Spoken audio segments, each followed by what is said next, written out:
If you knew me before, you wouldn't even look my way. If I had the nerve to speak, you wouldn't hear what I say. Time has come and gone so fast, we're not who we used to be. And welcome back to Sullivan's Unheard Voices. I'm here with Daphne. Daphne, thank you so much for being here. I say being here with me today, I'm technically with you in your podcast studio, which is very refreshing, by the way. I love your setup. Thank you. It's a mess. It's a mess.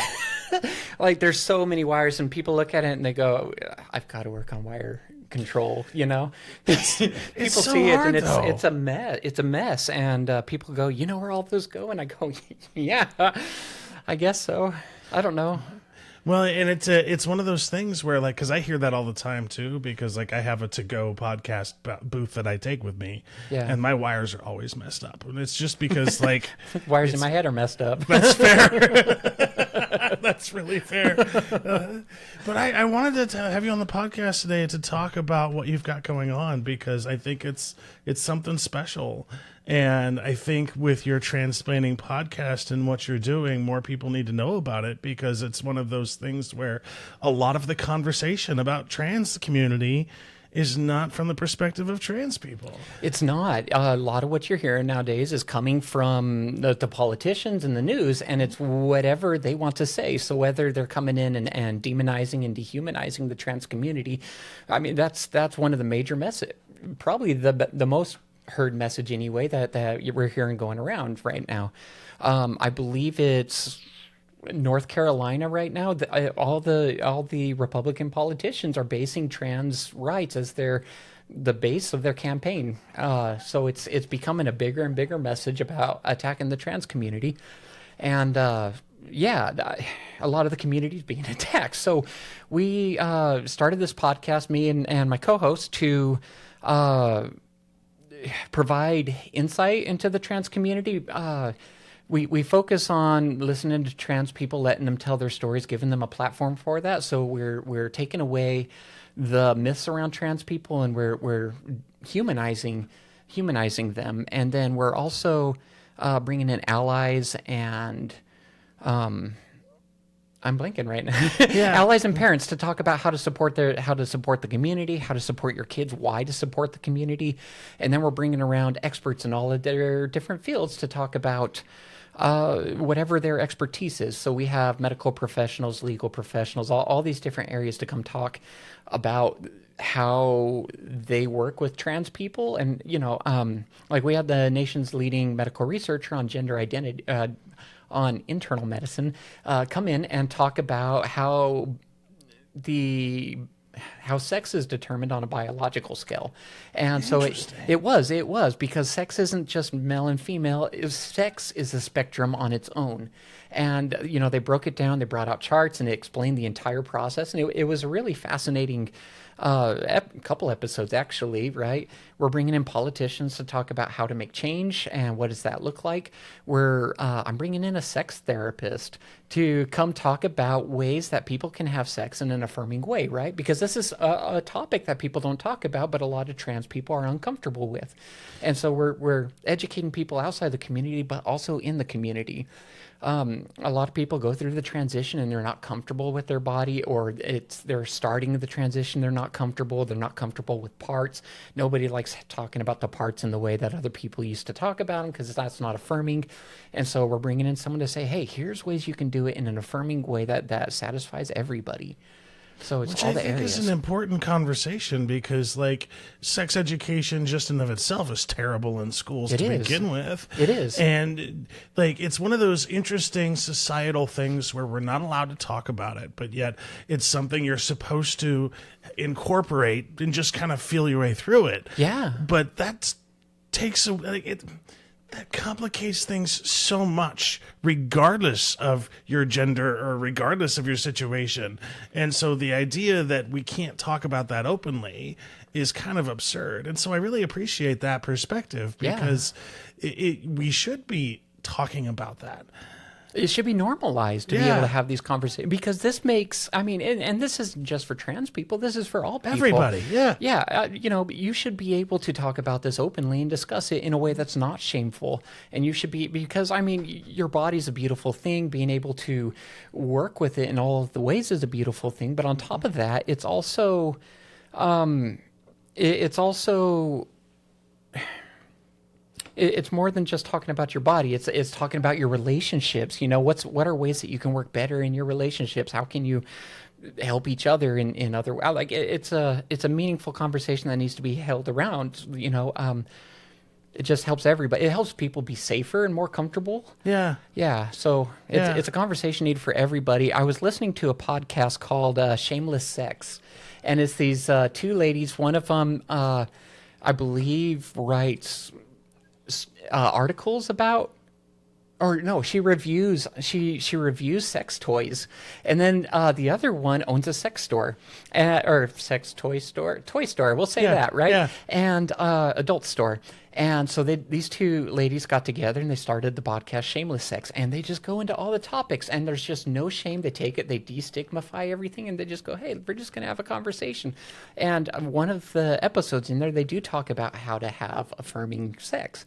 And so that's where the idea came from. And so I'm talking to anybody and everybody. I appreciate that so much, because another thing, too, that I think a lot of people don't understand, because this is some of the rhetoric that I hear that's out there, is that trans rights are different or unique. Like, no, that's not true. Trans rights are human rights. Like, can we start there? Like, can we start with just everybody is human and just be able to be whomever the hell they want to be? Yeah, I mean, all of these are just characteristics of people. Yeah. Right? And it doesn't matter if you're trans or not. All of these are just characteristics of people. And so we're talking about just other people. It's not trans people. It's not, it's still men, women. It doesn't matter if you're a trans woman or woman. Like, it's just woman, right? It's just female. It's just male. It's just everywhere in between. And wherever it is you fall on the spectrum. But I mean, it's the same for everybody, whether you're in the community or not, right? You're just a person. And so why don't we just come talk about this, and let's just humanize the trans community? Because, like, and one of the things that I'm afraid of, right? Because, like you were talking about in the beginning, the platform of the political right, having that as an issue to begin with, I think that takes away from what's really needed in the conversation, right? Yeah. Can we talk about poverty in America instead of being in people's businesses about their human rights, right? Can we talk about capitalism in this form that it is and how it's oppressing people? Like, can we talk about the things that are sort of we need to work on collectively, as opposed to these tiny little snippets of things that shouldn't even be an issue to begin with? Yeah. Like, I don't understand why it's a campaign issue to begin with. Why are we talking about whether people are people, and why aren't we talking about how do we fix the problems in America? And when we help people succeed, regardless, we help people in general.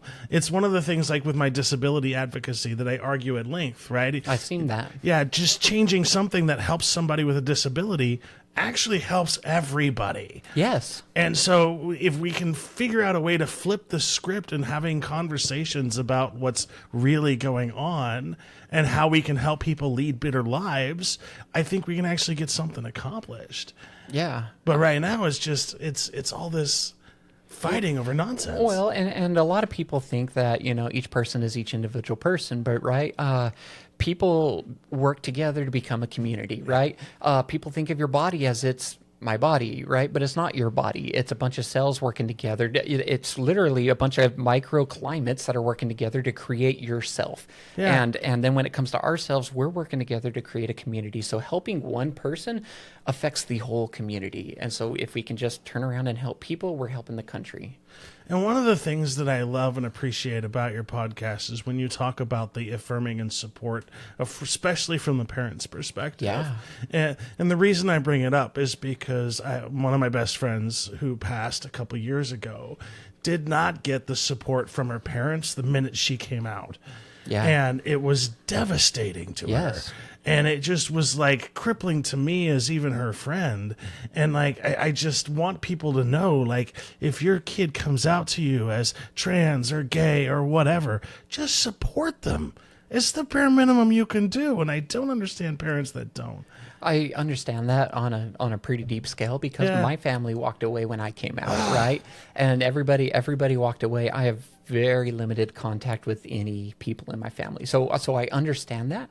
I found that a lot of the resistance toward the community is based in religion, right? And I understand that people have their beliefs and that's fine, but at the end of the day, all the religions that I know of are supposed to be based on love.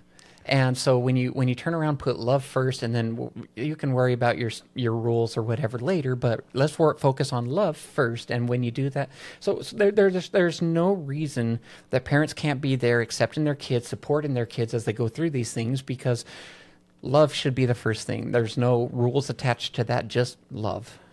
And it's so much easier in your life if you love your child. Yeah. Because I would imagine the heartbreak from having to, because of a religion or whatever reason, to let your just let your child go, have them walk away, like, or worse, right? Because there has been over here we have the St. John's Bridge, not far from where we're at right now. If you go walk up on the bridge, there's two names up there right now. There's Charlotte Fosgate and Lilia Holland, right? Charlotte Fosgate's family was affirming and everything, for whatever reason they have, went off the bridge. And that just is what it is. Lilia Holland is a newer name that popped up in the last month and a half. They came from Texas. It took me forever. I finally found their Twitter profile, and they came from Texas trying to escape persecution. They got here, they're 19, and they were here for a month and a half, and then that was all they could do.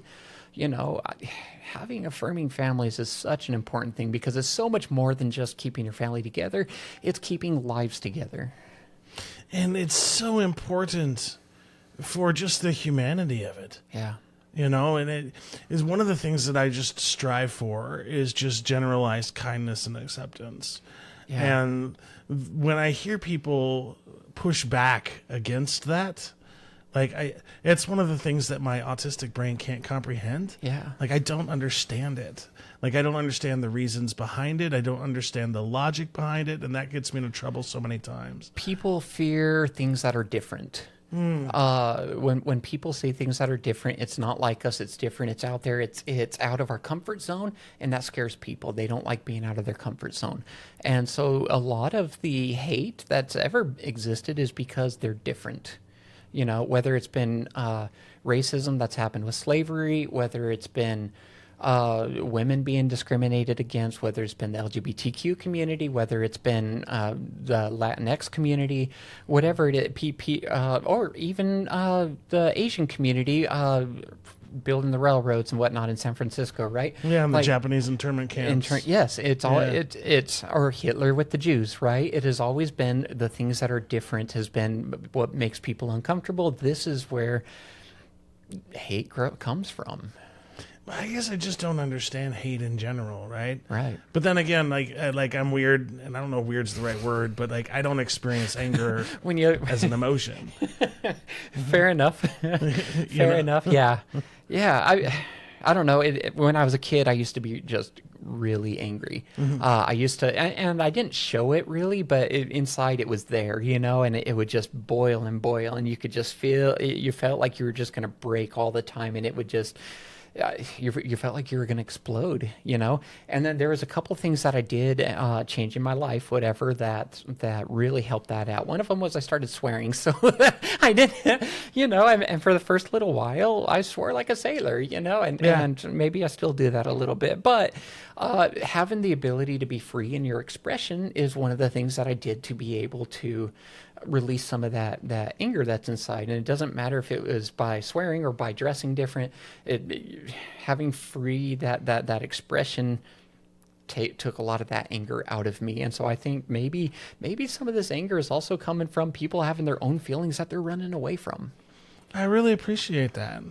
So as you were growing up, do you remember when you first sort of realized that you weren't in the body that you were supposed to be? Yes. Do you like? Yeah. I could go all the way back to being, I mean, I don't know, 5. They had the old J.C. Penney catalogs, Yeah. you know, and they would show up and we would go through marking stuff for Christmas. I want the XJ545 robot dinosaur or whatever, you know, and you write down every little detail for your parents so they can make sure to find just the one, you know, and not that anything ever showed up, but, you know, you'd be going through it and then you get to like the bra section and they would be like, don't ever go through that. That's the naughty section. But you know what? I did.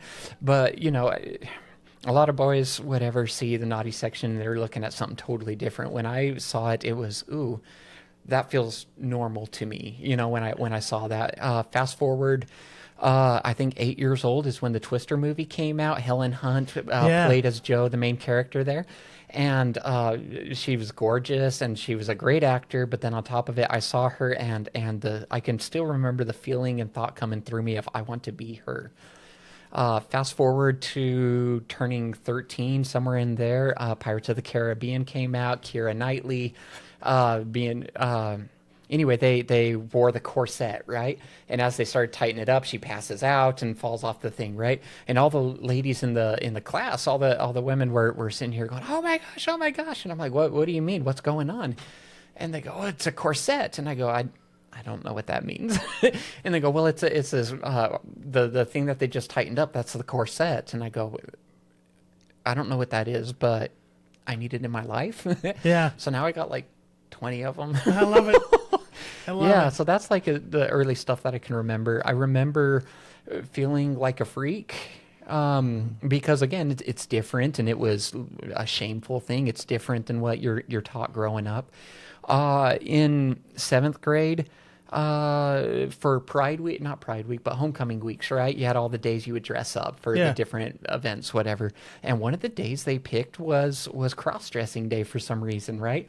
And so I got to put on my sister's dress and you did your makeup and you show up at school and you feel a little weird, but every other guy's doing it too. But whenever that happened, I connected with it so deeply. And I go, oh, something's happening here. And that's when I first remember going, hey, there's something going on and I don't know what it is. And do you think you would have been accepted by the community if you were to? No. Yeah. No way. I grew up in a very Orthodox Mormon community.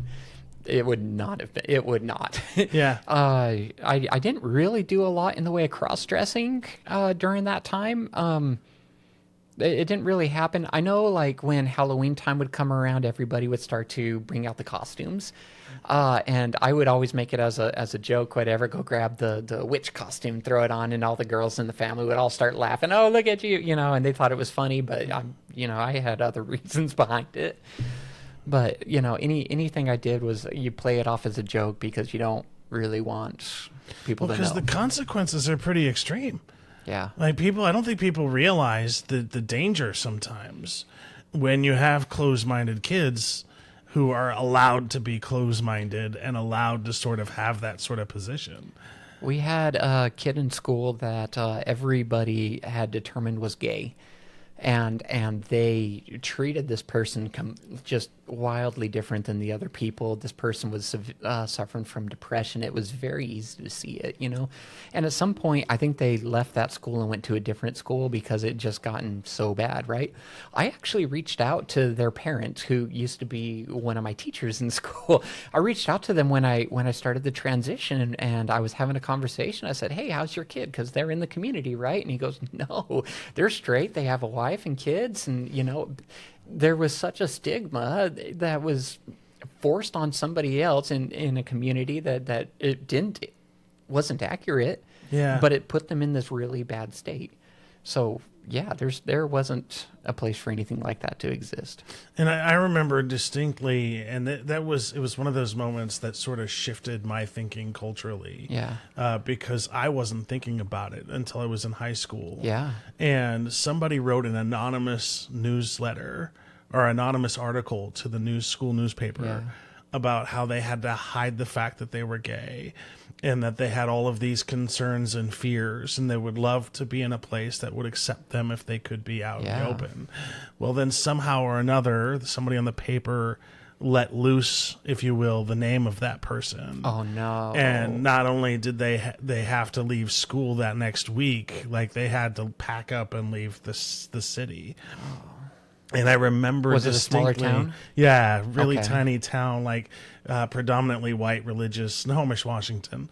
And so I'll never forget, like, because I'm an empath even back then, like how horrible that must have been. Yeah. And that it was left an impression to me that I knew at that moment in time that I would never do that to someone else. Yeah. Because it was like, I didn't understand. Again, back You to saw that their whole life understand. uprooted. Yeah. For no reason other than telling the truth.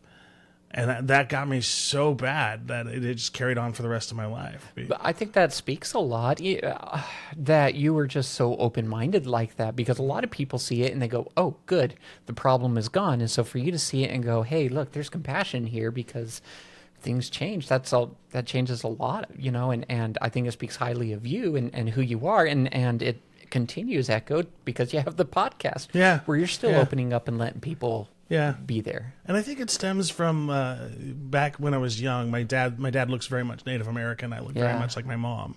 And I remember a couple of times where police accused him of kidnapping me because of me being white. And so I remember like that shouldn't be okay. And then to see that, it was like, that shouldn't be okay either. Yeah. And so, like, as you sort of went through and you started, like, when did you decide to start the transition process? Oh, well, there was a time around that I was 20, and some really bad things ended up happening, and it made me push everything down really hard and lock it in a box and bury it 3 feet, 6 feet deep. I didn't want it ever coming out. I got married, and we were together for 11 years. Near the end of that, though, it was clear that we were going in different directions, and I figured if we we're going to separate, I might as well get what I want out of this. And, they were supportive of me transitioning, and they kind of helped me through that. And we even had an agreement that we weren't going to separate until I could, air quotes, pass, right? Because I didn't want to come out, and the internalized fear was, again, being a freak, right? Yeah. And so I did not want to come out unless I could get away with it, because I didn't want to deal with that. And how much of a difference did that make, having that sort of supportive environment through the transition? It was hard. Yeah. It was hard. It would have been harder on my own. And once the separation did happen, I was very much on my own. So having to go through the beginning awkward phases, where your chest is just starting to grow, hormones are just starting to kick in, your hair's just starting to grow, and everything's just really awkward at that point, that would have been much harder to continue with the transition. Having all the external, whatever it is you want to call it, all the I can't think of the word. That right external now. dialogue, if you will. No, just more pressure, right? Okay, External yeah. pressure from peers and coworkers and whatever, right? Having that be around you, it would have been much harder to continue the transition without having one person that stayed with you till you could get away with it. And how long does that transition usually take? It depends on what part of a transition it is, right? Because a transition is just a generic term. It's different for everybody.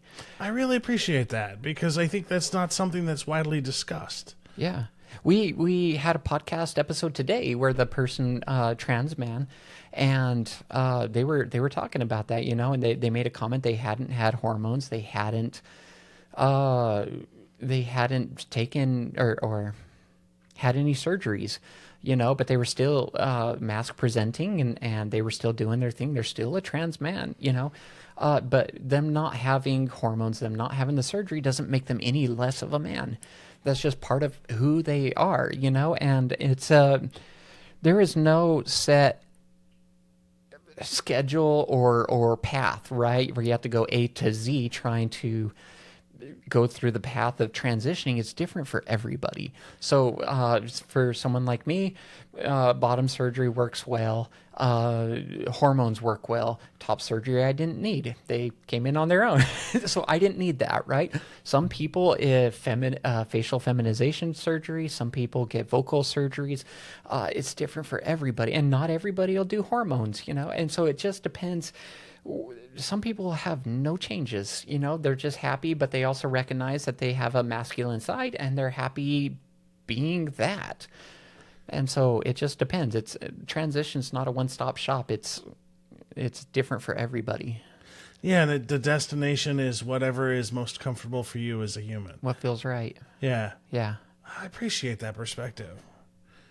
Because I guess a lot of the conversation is about one form of transition, and that's it. Yeah. I mean, they think we're going in for kids and doing genital mutilation, right? That's the words that everyone is using, right? They're not taking kids into all the doctors and chopping things off. They're not bringing kids to school in the morning. The teacher goes, chops their dick off and sends them back home. Like, this shit's not happening. So it's highly stigmatized. There's not one... It doesn't work the same for everybody, and it's most important that everybody do their path. And again, this goes back to it. This is the same for everybody. Cis people have to figure out who they are. Are they a musician? Are they a sports player? Are they a writer? Do they dress femme? Do they dress more butch? Do they spike their hair, or do they grow it long or go bald? It doesn't matter. Everybody is looking for that thing that makes them feel good, and makes them feel in tune with their body. And so this isn't an inherent trans thing. This is a human thing. People are just picking out on the trans people because they've been dehumanized and targeted. And it's an easy target that you can use to spread more fear-mongering. It's different. Yeah. And sorry, I'm just... We're back to the difference. Yeah. And ugly people make me go, ugh. You know? And I'm talking about ugly on the inside. Just want to make sure that's out there. Because one of the things that I find interesting about this conversation, especially in the media and the mass narrative, is you only have like 5 seconds to talk about it. And so, like, how do you talk about these issues for 5 seconds and then make up an opinion? And so people don't listen to a podcast. People don't talk to people who are part of the trans community before they formalize these lifelong opinions about people. So I am working as a media manager for a political campaign right now. When you are trying to deliver a media message, you have to hook them. People have an attention. It's because of the digital age, people have a much shorter attention span. So you have 3 to 5 seconds to hook somebody. You have to put something out there that really catches them in order for them to listen for the rest of it. And so if we're going to have 5-second conversations around trans people, it can't be "you're wrong." It has to be, hey, we have this in common. Let's talk about how to, about this. Maybe it's, have you met Ted? Yeah. Whatever. You have to find some way to grab their attention, and once you grab the attention, then you can have that conversation. And do you feel like it will ever be at a point where we can have these conversations openly? Yeah, so, I think that's the progression of civilization. Example, it's the younger people that are more progressive than the older generation. The older generations are always complaining, "Oh, these kids are wild. They're unruly. They're 1950s, everybody, or 40s, whatever. Everyone's listening to Elvis, and that was considered wild at the time. Fast forward, we're getting into the 70s music, and we got the hippie movement, and they're growing their hair out. Oh my God, I can't believe they're doing this. Fast forward into 90s, we're getting more into rock. And oh my God, I can't believe and then we start getting into more heavy stuff, and the stuff that you thought was really heavy back in the 90s, you go listen to it now and you're like, oh, that is not at all, And so as you look, the younger generations are what is progressing, right? And so we can find the same thing. The younger people are changing clothing designs. The younger people are pushing movements, right? And so kids seeing that black people were being treated differently is what allowed them to start seeing, hey, these are people and they shouldn't be treated differently, because kids have an open heart and they understand that it's okay for people to be different. And so that starts to change, and then they still have their upbringing that has its values that have been placed on them, and over time, and so that continues through that generation. Well, then the next one comes up and says, oh, I like that, but also this is wrong. And so then they start changing that. And so, yeah, I think in the future, the children that are here now see that what's going on.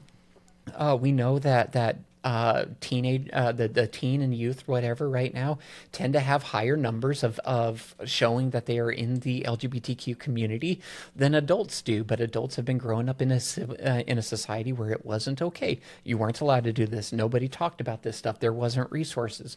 But now that stuff's starting to happen, now people are feeling more comfortable coming out. So yeah, as the younger generations come up, I do believe that it will become an okay thing to be trans. I believe it'll be okay to have these conversations. I think it'll be a normal thing for people to just be people. I really look forward to that day. I really do. Me too. I hope it happens in our lifetime. I think it will. I hope so. Yeah. Hey, one of the things too that I'm curious about is because as you see like the political campaigns and sort of like the politics piece of it, one of the things I appreciate about Oregon in particular is just how they've structured it as to affirm people who are trying to get gender affirming care. At the same time, I recognize there's a significant limitation on access. And there's more needs that need to be met with it. Yeah. So Oregon passed it into law that any insurance provider has to provide gender affirming care, right? That's just a thing. Well, what happens as Medicaid has gender affirming care cut out of it? How does that start breaking down into the states? And this is the conversation we were having the last time we were together, right? That's something that's happening right now. California just turned down a bill allowing people to stockpile hormones because they're, they said there's no way for the doctors to keep up on what's happening, and people are self-dosing and that kind of thing, right? Washington already has a law about that. This has been going on, I think, for a year or two now, and there's no reports that this is being misused like that. But in the political climate that we're having today, this is something people are worried about, and they're they need to have that. So some things Oregon can do is, let's start allowing people to have the care that they really need. Let's help them not be so worried about that. And let's make Oregon a sanctuary state for LGBTQ people, because we are not. And I'm kind of surprised we're not yet, Yeah, California is. And California, Oregon, Washington, and I think there's a few others started putting together to have their own interstate insurance, if I remember right, or Medicaid kind of No, I'm wrong. It's the HHS program, whatever. Yeah. So that way they can not have to do the national program. That's what it is that I'm thinking of. How cool would that be? I mean, it's happening. Yeah. Yeah. That is, I did not know that was happening. Yeah, well, so the CDC, right? They're having a major purge of information, and this is going through all the major medical associations are starting to be discredited by the president. He's WPATH, the world. Not WPATH. Yeah, WPATH is the world something about trans health, right? Mm-hmm. They I can't believe I can't think of the name. Anyway, all these organizations that are putting together guidelines on what's happening with trans people and why things are happening, that it's okay to treat trans people, they're all being discredited. And then through all the national organizations, information is being purged about the LGBTQ community, but specifically trans people. And so these 3 states for sure, I think there was a couple more that have started to join in. They're creating their own interstate CDC, essentially, where they're restoring all of this information so that it's not lost. And that's so needed. Yeah. Because like one of the things that I encountered recently is I was on a project where I was researching health disparities for the trans community, and the federal government used to track a lot of information. But then when the Trump administration took over, they stopped collecting that information. Are you talking about like with the ICE and that kind of information where they've stopped showing that information? No, this is actually like the Department of Health used to track like care rates and death rates and like medical, all of these like subset of categories, like access to healthcare, a percentage of people that have complications due to this, and like all of this information. And you could track it all the way through the CDC and their reporting requirements until the Trump administration took over. And so when I went to do research for this side project that I was working on, to my surprise, that information was not collected. Right. And that's why these other states are putting something together is because of that issue. So it's like you're putting it in a place where, and I'm glad they're doing that, but it's like if you don't recognize or keep track of the health disparities, how can you do anything to help? And they're just ignoring it now. And there's more people. Again, we're coming back to the same theme. It is not just about trans people. This is about everybody, right? And so working with trans people is affecting teen suicide, right? Where if you work with them, the rates drop. This is affecting everybody. It's hormone levels, right? We're learning more information about hormone levels as we... a lot of the breaking edge science is coming around trans people, you know? Working with doctors can work with trans people in specifically, I'm trying to think of like surgeries and things like that have been made possible through trans people and have been afterwards added for other people. People having bottom surgery wasn't a thing until 1930s Germany or something like that, right? Is when maybe it wasn't even 19s, it might have been 18s, I don't remember. But that's when that started. But you know, there have been women that didn't have all the parts or didn't have the right parts, you know, according to what the medicine said at the time. But because these surgeries have started to happen, now they can be used with other people. And so it helps everybody when you work with it. Medicine, learning about hormone levels isn't just about trans people. It affects other people, you know, whether... and I have an example of that. Okay. So the hormone therapy piece, right? Led to a lot of the national athletes to do hormone level checks to make sure that they are peak optimal performance, because part of it is making sure that your hormone levels are off. But it wasn't until the hormone research through the transgender community that it was a priority. Like, oh, wait a minute. These are all across all specters, all human beings. Like, and hormone imbalance, it causes all kinds of medical issues. And so many people's lives have changed in a positive way, and we have so much better sports because of that.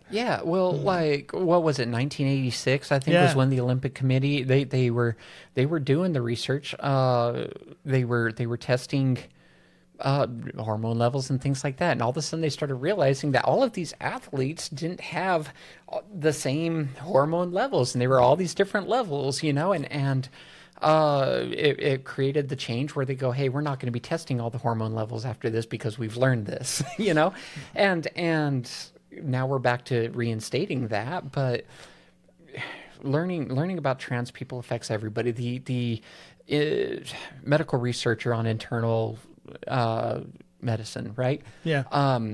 She is out there going to Harvard and I can't think of the other schools, but she's going there and putting on these I want to say dissertations, but I don't think that's the right word. But she's getting up there and giving a speech, you know, to the doctors and explaining to them about how the biology of sex is determined, you know, and she's quite literally changing the way people learn about sex.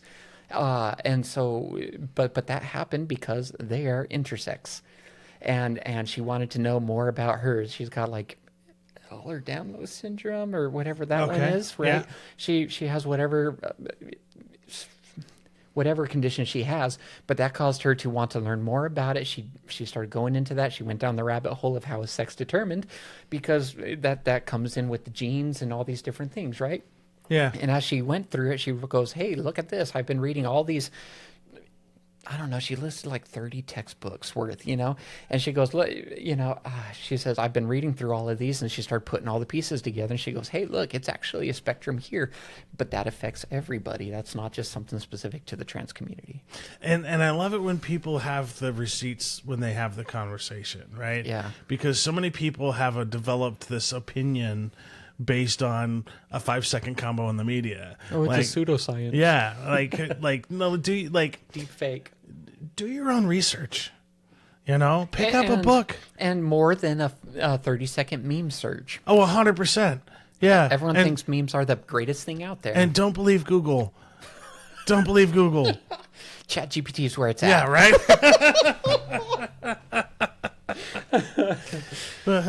And so I can't stress enough, just consider the source, right? Yeah. Because one of the things also when I did that research was understanding and recognizing how difficult it is to find accurate information. Yeah. There's so many groups and organizations out there that look like news organizations, and then you start reading their information and this, oh, wait a minute, there's a bent here. They're not painting the whole picture. They're just doing a narrative. And so people kind of have to be kind of proactive in a way to make sure that the source you're getting your information is not only reputable but has accurate information. Yeah, I found a picture the other day where they showed a lot of the major news sources, and they listed on a graph whether it's far left leaning to far right leaning, right, and everywhere in between. But then they also had it from not accurate at all to opinion to fact to most accurate, whatever, right? Yeah. And so they drew this graph, and when you got to the far left, it was down in the not accurate and opinion side of things. As it got more moderate, whatever, you see it spike up at it's very accurate, and you find CNN was up at the top of there. I believe one of the Fox channels specifically was up there. It was interesting, right? And then as you keep going farther right, you start seeing more Fox outlets there. But as you keep going, it starts to drop down again from being accurate at the farther left you go. And so you find down below accurate and below opinion almost even. Ben Shapiro's network was there, and so it's interesting that when you start getting to the extremes that it's not accurate. I ended up seeing that at the bottom of this page, though, picture, there's like a little symbol of the ad something agency. So I go looking for it, and I found the agency, and I started reading, because how do I know that this graph is real or not? Somebody could have just made a graph to, highlight their thing, So I went through it. No, this is an independent company. They are not paid for by any of these major corporations, and they just sit here and they have a team of people that all they do is just rate thousands and hundreds of thousands of articles, and they go read the article, and then they fact check everything, and they just see how accurate all of these news sources is, and that's how they came up with this graph. Fascinating story, though, is as I was reading through this, I get down to the bottom of the page, and there's this little LGBT icon that I've never seen before. Turns out that there is a national LGBT Chamber of Commerce. I didn't know this, and so I went looking into it. You can become a member of it, and there's events that you can go to with them, and you can really get your name out. You can network. There's a whole lot of opportunity being a part of this Chamber of Commerce. Well, to become a member, it's like $1,700 or $1,400 a year. It's some stupid number, right? Mm-hmm. And I was like, well, I can't pay anything like that, so I don't know what I would do. Or they will waive the fee if you are with your local Chamber of Commerce. And I'm like, well, how do I find Portland's Chamber of Commerce, Well, it turns out it's not Portland's, because they have a list of affiliated Chamber of Commerces. Well, you go open it, and every state has its own LGBT Chamber of Commerce. So there is an Oregon LGBT Chamber of Commerce. And, they'll waive the fee for the national one if you're a member of this one. Well, this one's like $25 a year, $20 a year. Well, Yeah. that's nothing. Yeah. So yeah, I can go do that and simple things like fact checking. Not only do they affect the information that you're getting and making sure you're getting accurate information, but the more you go, the more you find other resources that you didn't know, and it leads you into other paths that you didn't know, and it really grows your knowledge of everything else. And I want to I want to circle back to something though, because Yeah. it's something I've always been curious about, and it's something I sort of struggle with even today. Like when you encounter those highly negative, closed-minded people, like how do you not let that get under your skin? It's hard. Because it bothers the crap out of me. It bothers me. And It bothers me. It honestly, honest to God, it wears me out. Yeah. It wears me out because I can't run I feel anyway, I can't run a reputable podcast about trans people if I'm not up to date on what's happening in the trans community. And so I am researching the hell out of all of it on a daily basis. And emotionally, it trashes me. Like I'm wore out, especially by the end of the week. I'm tanked, you know? When you start seeing the comments, that also hurt, you know, it hurts, it wears on you. The articles that you read and the comments that they say about the article, it all wears on you.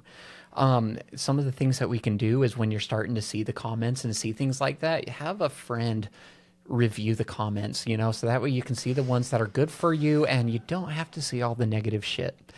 Another thing that you can do, we were talking to a community politician earlier today.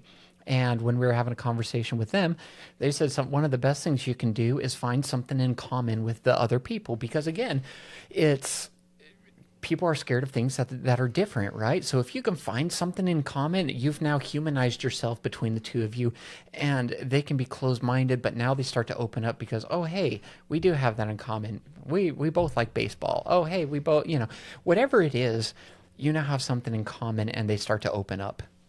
Because like one of the things that's been happening recently is that's been tearing me apart is all this rhetoric around autism. Yeah. And like you hear things like the HHS secretary saying that we destroy families. Did you take your Tylenol pills Like, today? Yeah.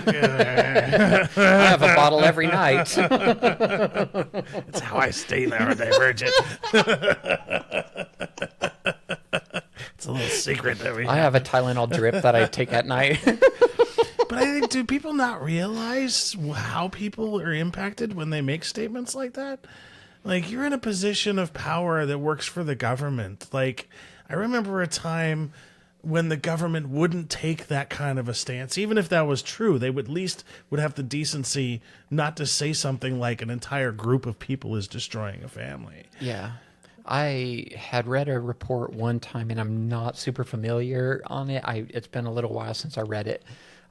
Somewhere around JFK, when he started running for office, is when the political campaign started changing. And at before that, everybody seemed to pretty well want the same things. It wasn't about were you a Democrat or were you a Republican. It was about what change do we want to see made in America, right? But somewhere around JFK coming into it, the political tide started to shift, and maybe it wasn't JFK.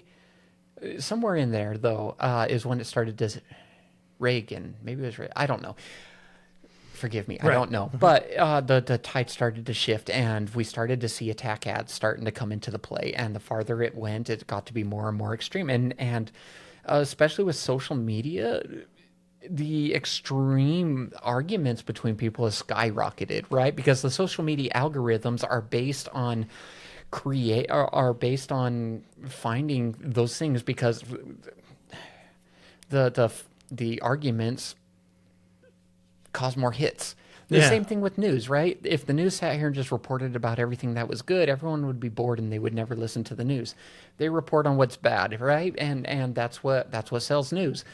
It's the same kind of thing, but as we've gone from that point on, it's became more and more extreme. And so, yeah, they wouldn't have said in the past, oh, Tylenol is the thing, and the government would have just said, oh, okay, let's roll over with it. But now that it's getting more extreme, we're to a point that both extremes are just writing executive order and trying to overdo the last one. And so it's just starting to swing more wildly. And it seems to have like this repeatable cycle now. Yeah. Where you can pretty much predict what the next thing is going to happen based on who's in the leadership position. When Trump went into the office, I grew up in really conservative, right? Because that's what my family was, and I grew up on that in that same area. Though somewhere around 25, things started changing. No, 23, things started changing for me a little bit, right? But I voted for Trump the first time he went into office because, again, that's kind of my heritage, right? I voted for him the first time he went in, and he goes in there. Although I didn't like the reason a lot of the people voted for Trump. They voted for him because they liked how wild and maniacal he was, and they go, "Oh, this is going to be fun to see what happens," and I want to see what happens. And then crazy got unleashed, and I wasn't a fan of seeing that because it wasn't. I just didn't think it looked good. But then going forward, he just, we're gonna change the world. We're gonna make it better. We're gonna put in Supreme Court judges that fit him, and we're gonna add some so that way we can't overturn it again. We're gonna write executive orders to stop all these different things, and we're gonna do it to overturn Obamacare. We're gonna do it for all these other things, and people were rejoicing in this, and I was like, I don't know that I like this because we're now setting a precedent that the president can just overrule anything that they want to. And then sure enough, forgive me, who came after Trump? Biden? It was Biden. Anyway, Yeah. Biden comes in and they go, "Hey, we're going to write a bunch of executive orders and overturn Trump." And I go, "Here comes the cycle," right? And sure enough, they wrote a bunch.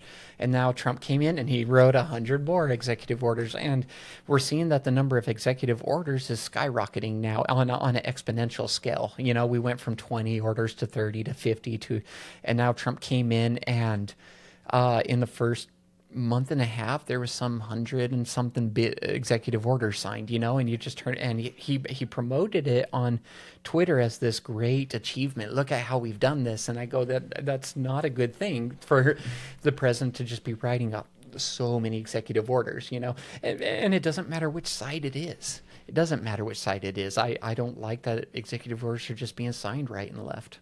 And the other piece too, and I think we're just now starting to realize, like with that big beautiful bill, just how it's impacting people who are poor. Like it's literally sucking the funding from the SNAP program. Yes, it's literally taking money out of the pockets of people who can't afford food to begin with, and saying, "Oh, here's $60 less a month for you. Figure it out." And it's just like so disheartening because like you hear this message of kindness and like we want to do all this stuff, but then you see what actually happens. Like, look at the actions. Yeah. Like, listen to the words, that's fine, but just follow the actions. Read the bills.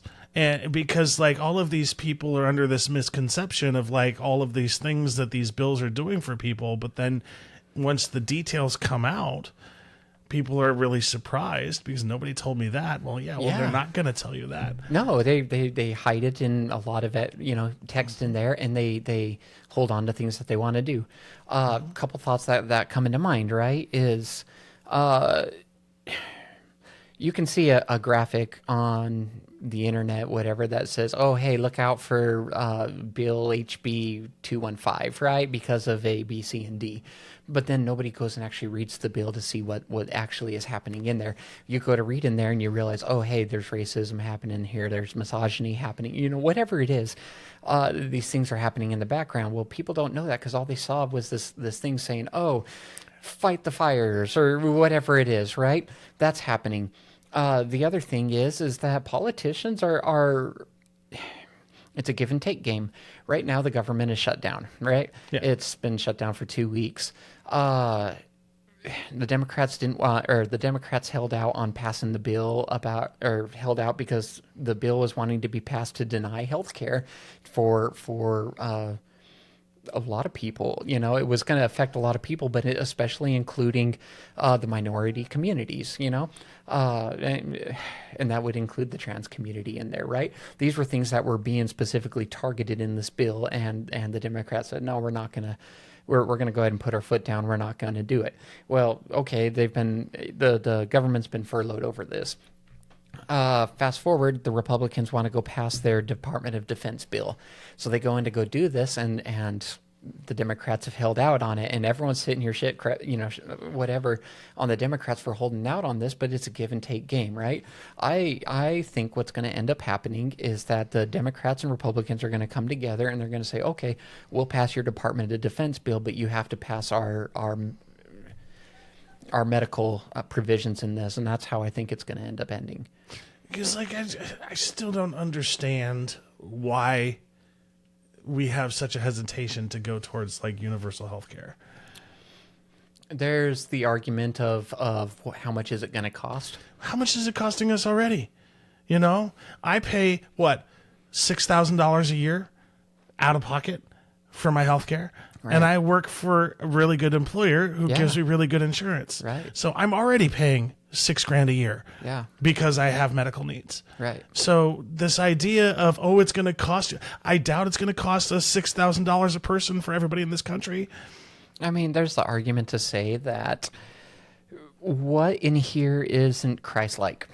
A lot of the people that are fighting this are Republicans and on the Christian side of the scale, right? Yeah. So if we want to come in here, I if you don't mind, let me just grab a post that I wrote. No, please. Because I thought, I was thinking about this very thing, and it came to me, and I go, this is one of the big problems. A lot of the fight against all these communities is from the Christian community. Which makes no sense to me. Yeah. Because if you're following the lessons of Christ, the meek shall inherit the earth. Right. Like, well, so I put here, for behold, I am Republican Jesus. And then Jesus said to the sick, you better have insurance. And Jesus said to the stranger, are you here legally? Jesus said unto the hungry, my taxes better not be paying for those loaves and fishes. And Jesus said unto the poor, this is your own fault. And Jesus said to the gays, marriage is sacred, unless it's my third. Jesus said, blessed are the gatekeepers, for they know better than thou. Jesus said, take up thy cross and wait in the hallway, for they shall not enter the bathroom. And Jesus said to the trans people, change not thy garments nor thy body, for I delight in conformity more than love. Yeah. You know, it's hypocritical on the communities to sit here and tell everybody that they are Christian, that they have this belief in God, and then turn around and deny people rights. Especially like basic human rights. Yeah. Like healthcare should be a basic healthcare, human housing. Right. Like the fact that some person can tell you whether or not you can have a surgery is ludicrous to me. Yeah. The fact that somebody that doesn't know you or anything about your story can just deny and delay your health care for an arbitrary reason is just ludicrous to me. Yeah. And I don't understand why people push back. Food, shelter, healthcare are the three big needs. Everybody should have access to those. They're just human needs. We're a first world country, or supposed to be a first world country here. Why are we having citizens that don't have these? Why do we have minority communities that are still being attacked? These things shouldn't be happening. If we're air quotes here, the greatest country on the earth, why do we have this still happening? Because the priority is the oligarchy and the rich class now. Yeah. And I get a lot of pushback because, like, I'm not anti-capitalist. Right. I'm anti-monopolist. That's fair. And I think if we could develop a capitalist society where all of your profits that you make goes back to your workers, like, why can't we have something like that? Doesn't Winco do something real similar to that? Kinda, but they still take advantage of their workers in other ways. Okay. So, like, they pay crap wages. Yeah.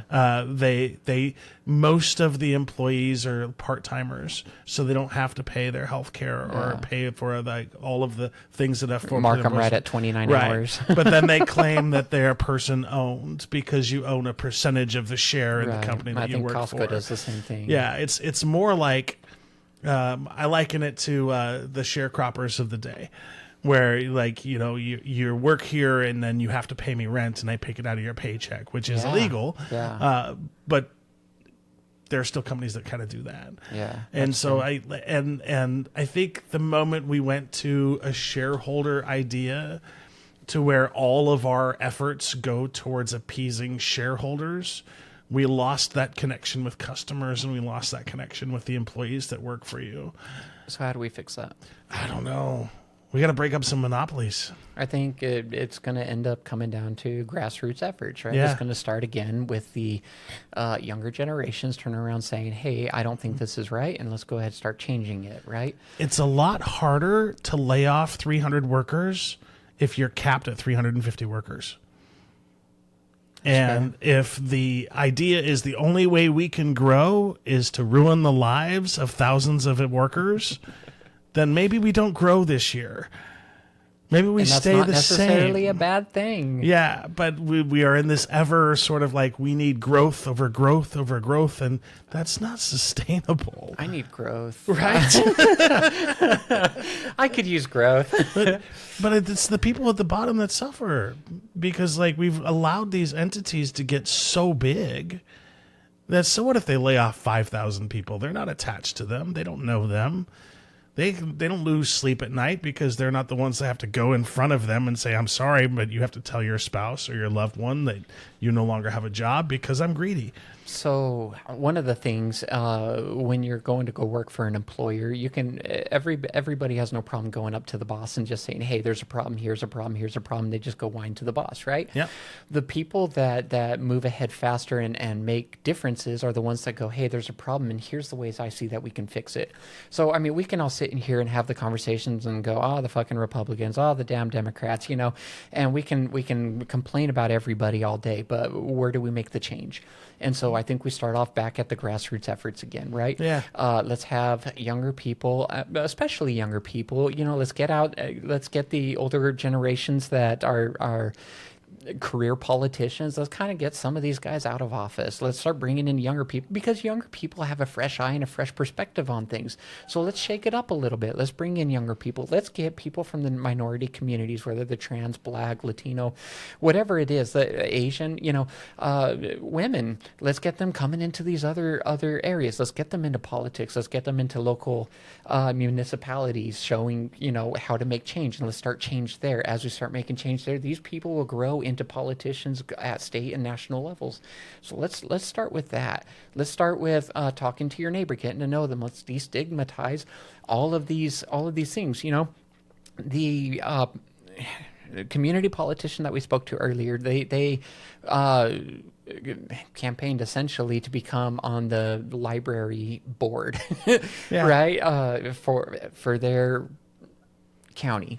So they went to go do it, but they said to get their name on the list, they had to go sign up for, you know, they had to sign up 50 people on the petition. They signed up 60. I made the joke, did you even know 50 people? And they go, no, I didn't. Yeah. And that really surprised me, but they said, no, they didn't. So they had to go door to door and just start talking to people. And, hey, I am me. Hey, I am me. Come talk. And as they got going, people got to know, hey, by the way, it is a trans person, but look, they're really not that bad. They're really not that different. And so things like this, you know, being out there, being visible in the public, it's more than going down to the ICE raid and screaming back and forth between the MAGA community and the other side of it, right? Yeah, because that gets us nowhere. It doesn't. So let's come find ways that we can make change. Let's go talk to our community boards. Let's go run for offices. Let's go, in some cases, let's talk to the politicians and lawyers and let's start filing lawsuits against these places to stop the actions that are happening. Let's, you know, whatever it is that we need to do to make these changes, let's find the ways to make the changes rather than sit and bitch about it on Facebook. I really appreciate that. And I have two things that come to mind. One, that is an amazing idea that I can't take credit for because somebody else had it. And the other one is kind of in jest, but at the same time, I really wish it would happen.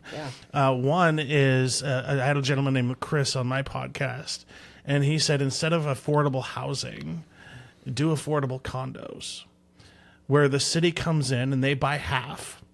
And if you meet a certain income requirement, you buy half. So now instead of $300,000 to get into a condo, it costs you $150,000 to get into a condo. But who owns it? The city owns half and the person that owns the other half.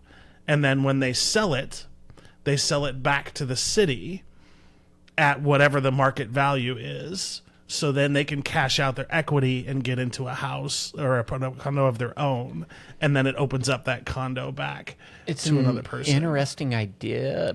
I don't know about feasibility, yeah, but it's an interesting like, idea. Because then you have to think about it. Who's going to pay for maintenance expenses? You know, who's going to... you're not really owning anything. You're turning it back over to the government. So I don't know. There'd be a lot of things to get over. But then now's where we bring back the original conversation of how do we make those changes? Because it doesn't mean that it's a bad idea. There may be some roadblocks. So let's find our way past these roadblocks and make things happen. And the other thing that I would love to see is I would love to see every politician have to be on OHP. If you're a politician, you have to have the same insurance as the poorest people of your community. And let your voters determine your pay, because you're supposed to be serving them. Yeah. So let them determine what you get paid rather than you getting to determine what you get paid. If you change something to like that, and don't get me wrong, it would never pass in Congress. But it would never. But then you have the ability to turn around and look at it and go, well, there are amendments that can be made and put on voter registration. You just have to have enough votes to sign up for it. Yeah. If the general population determined the pricing of whatever politicians get paid, politicians are going to be much more incentivized to treat their community and to serve their community. And if we can find a way to scale back some salary if they're not living up to their potential. I mean, So why if not? voters, like when you're reelected, like have that, like, are you making the right amount? We can give you a bump if you're doing well. But if the voters think, that may overcomplicate things. Well, but I mean, sales positions may have like a base pay that they get, and then as they meet sales goals, they get bonuses added. So maybe there's a way to look at it into there. Hey, we have these options, but now you can get bonuses by 80% voter approval rating or whatever, instead of messing around with these, we got a 34% approval rating. Let's get them up into the 80%. Hey, let's make you happy because I'm supposed to be serving you. and that's the way to incentivize them to serve the people instead of the Exactly. corporations. Money runs the world. Yeah. And the individual donor is at a distinct disadvantage in our society. Yeah. Yeah, it's very strange. But so to round out our conversation, though, because we just went all over the We place. did go all over the place. Which happens on my podcast from time to time, I gotta say. That's the Tylenol kicking in. Oh, I love that. I may have a shot or two in my bag over here. Get me nice and neurospicy. But if we're talking about like community support and community involvement, like what would you like people to understand or like take away from our conversation today? If people want to make change, they have to be the start. They have to be the start. It starts by being out in the public and not hiding behind their computer screen, but going out and talking to people, real people, getting to know people that are different than each other, going and starting to file for running office. Or if you're scared to run for office, go volunteer for somebody else that's willing to run for office, to just kind of get your feet wet with it, or support a movement that you agree with. Just getting outside of your comfort bubble and then being the one to push for change rather than hoping somebody else does it. That, I think, would make the biggest difference. I really appreciate that so much. Yeah. When I came out, I needed so much information. I needed information about the community because I knew nothing about what it meant to be trans. I just knew what I felt. That's all I knew. I didn't know, the day I separated from my ex, I called up somebody that had been kind of helping me with little makeup tips and stuff like that. And I called her up and I was like, "Hey, I'm separated. Now what?" And she goes, "Now you live the rest of your life." I hadn't thought about that. I wanted to know how to be trans. How do you be trans? There was no information about that. There's nothing that explained that. How do you, and how do you deal with religion and the fallout from religion? Because, I was working for the Mormon church at the time. I was working on temples, building and remodeling temples. That was what my job was as an electrician, So when I came out, there was no more working on temples. There was no more being around the church. There was no more going to church. There was no, in the LDS religion, church is very much a community. So when you left, Your community also left. Your family left. All of these things left, and you're left going, I don't know who I am. I don't know what I'm doing. I don't know how to be this. I don't know the information I need to have, and none of it exists, right? So I can sit here and we can bitch about it and say, hey, this doesn't exist. The trans life is so hard. Oh my God, what am I doing, right? And to some extent, I did, right? Things fell apart on me pretty severely over the last year. And I lost bottom surgery. I was supposed to have bottom surgery. I signed up for it. 60 days away from bottom surgery, I got fired from my job. I lost insurance, and there went bottom surgery, and I was devastated. I had worked for 3 years to get this signed up, to get the date, to be ready for it. I'd worked for 3 years on this, and then it was just gone like that. And I was devastated, and I ended up in the hospital after that. I spent 3 weeks in the hospital. And while I was in there, I listened to a podcast about finding your purpose and finding joy in life. And when I listened to it, by the end of it, I was like, I need to start this podcast because other people need this. I needed it. It didn't exist. And there's other people that need it too. So I can sit here, bitch and moan about it, or I can go make a change. So I went and created this podcast. And that's the thing people have to do. They can be upset about the politics. They can be upset about family relations. It doesn't change until you change it. And anybody that's complaining about the political system who doesn't vote, reconsider getting your right to vote. I mean, yeah, change starts with you. Change starts with you. Daphne, thank you so much. Yeah. And I'll end our podcast the way I always end our podcast, folks. Be kind. We live on the same planet. We share the same air, and this world would be just a better place if we treated everybody with dignity and respect. Can I throw out a tag for my podcast? Absolutely. Okay, so the podcast is called Transplaining. It's like mansplaining, but transplaining. See how I transplained that? Transplaining is the podcast. You can find us online at transplainingpodcast.com if you want to come on the podcast and share your story or whatever it is. Send me an email, Daphney at transplainingpodcast.com. We are also on Facebook, Instagram, TikTok. I'm not on Twitter. I don't blame you there. Yeah, but we're also on Spotify. You can find us on Spotify, Apple Podcasts, YouTube, all of these other areas. We're on all the socials, basically. So you can find us on any of these. We have 14 episodes. I just recorded another 2. I'm double booked every weekend for the rest of the year. We have a lot of really good content coming out. So if people want to come, check it out, like, share, subscribe, all of that kind of stuff, we can use all the help. We're being listened to in 11 countries, and if you saw the messages that are coming in, we're quite literally changing the world. And so I would just invite people to come be part of that change.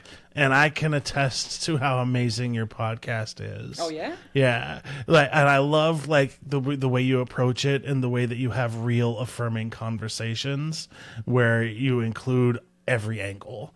Yeah. You're very thorough, and you're very logical, and you're very emotional. And if you haven't checked out Transplaining, you got to check it out.